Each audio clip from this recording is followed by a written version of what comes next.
welcome to IDX TV. I'm Hannah Jackson here at the Retail Supply Chain and Logistics Expo 2023 at the ExCeL in London.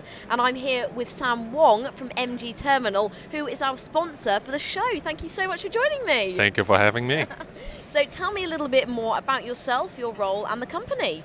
Okay, we're at MG Terminal. My name is Sam. Mostly handle the business development side on the UK side. So tell me a bit more about the background of MG Terminal then. Okay, well, essentially our goal is to be a neutral cross-border logistic partners. Company-wise, we're not exactly old. We have like roughly 2 years or so, but in combined, our management has like 20 years or so experience in custom clearance. So I think we're doing well in terms of experience, and we have a chance to utilize all these experience and come up with a solution that's suitable for today. Amazing. Well, it's lovely to have you at the Expo, especially sponsoring us. So apart from that, what are you most looking forward to being here at the event? Is there anything that you're particularly looking forward to seeing? That's a good question. Today, because this is the first exhibition, at least to us, after the COVID. So first of all, it's definitely great to come back and see all the industry players getting some face-to-face. And you can definitely see quite a bit more new technology coming up, especially on the e-commerce side. A lot of new technology, AI, machine learning coming up, so it's a very exciting time. What specifically have you seen that's caught your interest? It's mostly on the logistics side as well, because they're trying to provide whole tracking on the e-commerce end all the way to the retailer. And to me, it's exactly where I'm trying to come in. With NG, for logistic-wise, it's a rather old industry. So we spend quite a lot of time old-fashionedly doing networking, talking to people, going to exhibition, and we're trying to find a way to bridge that gap. So rather than just doing the networking, getting to know people, we're trying to develop more, from the software end to connect the people. Right. From our buyer, we provide a platform for them to utilize it so they will know all the logistic procedure and they can connect it all the way to the deliver to the end client. That way they can track the whole process. Wow, amazing. Well, there's over 100 speakers here at RSCL this year. So is there anyone that you've been to go and see or that you're looking forward to seeing speak? Honestly, I haven't had time to call over and see all So busy. I've been busy running around. There's too many new stuff around here, so I haven't had the time to go visit. I would love to. I mean, there has been a lot of fascinating talks, particularly to do with like innovation, like you said. So maybe I'll have to check some out later. Definitely. Now, obviously, over the last few years, there's been many challenges and disruptions within the industry. So what have been some of the things that you've had to face? That's a good one. Actually, for the last couple of years, at least during COVID, the industry has been doing actually quite well because COVID eventually forced you to stay home and everybody goes online shopping. Right. So industry actually was doing quite well. But late 2022, it kind of started to come down because people are getting out. We don't have to stay at home. That's not as much shopping as before. So these days, industry are looking at different time. So rather than just looking at e-commerce, you have to find a way to, integrate your whole supply chain, find a way to minimize costs, kind of try to explore new different areas as well. So it's what we're trying to do too, because rather than just looking at e-commerce and what we have been doing, we're also looking into what we can do in the future. For instance, with the sustainability trend that everybody's going with, we're also heavily invested on the return management. That way, when a client sends something over here to the UK, you don't always have to put it when a client, the consumer, when they return the product, they don't have to ship it all the way back to their origin. We can process it over here in the UK and maybe refurbish, resell, or even donation, recycle. All these options are all possible because we have been developing.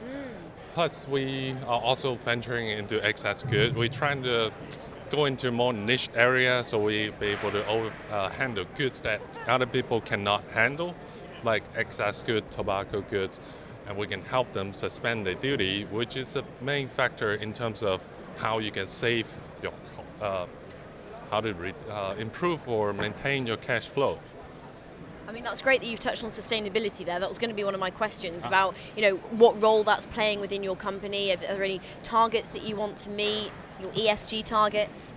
That's one. It's more like the client, their ESG target that they want to achieve, and we're trying our best to do that because, like for instance, at least on what we can do, any kind of shipment coming in, we have to unpack the shipment, any kind of container comes in, any kind of packaging comes in, we do our best to recycle them whenever we can.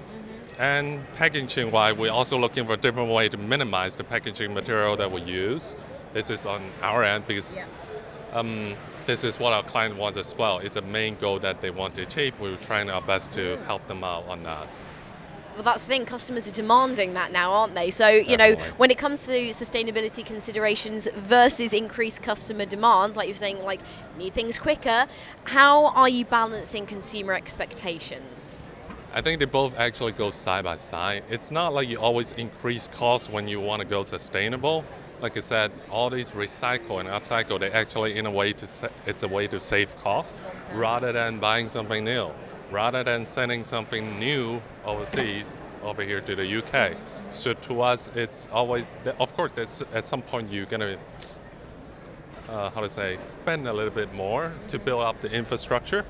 But once it's done and once the road is set up, then you're on your way to save more money while being sustainable. It's an investment that needs to happen now, but in the long term, like you said, it's going to do better the longer it goes on. Definitely. Yeah. And our client demands it, so we better service it. Well, it sounds like sustainability is key moving forward with your company, but what are the big focuses are you concentrating on into 2024? I would say, other than, say, the return service that we're doing and all the servicing that we help a client, sustainability-wise, it's hard to say because for us, we mostly do handle our own warehousing. Material-wise, like I said, we try to use more sustainable material. And logistic-wise, we're also trying to minimize the trip that we run out to collect goods. That's one way to do it because every trip you send out a truck, that's some cost, there's more carbon emission, and that's what we're trying to optimize as well. And these days, there's a lot more technology than before that helps you optimize your routing. And it's one thing that I've seen at the exhibition, so I'm very excited to utilize this.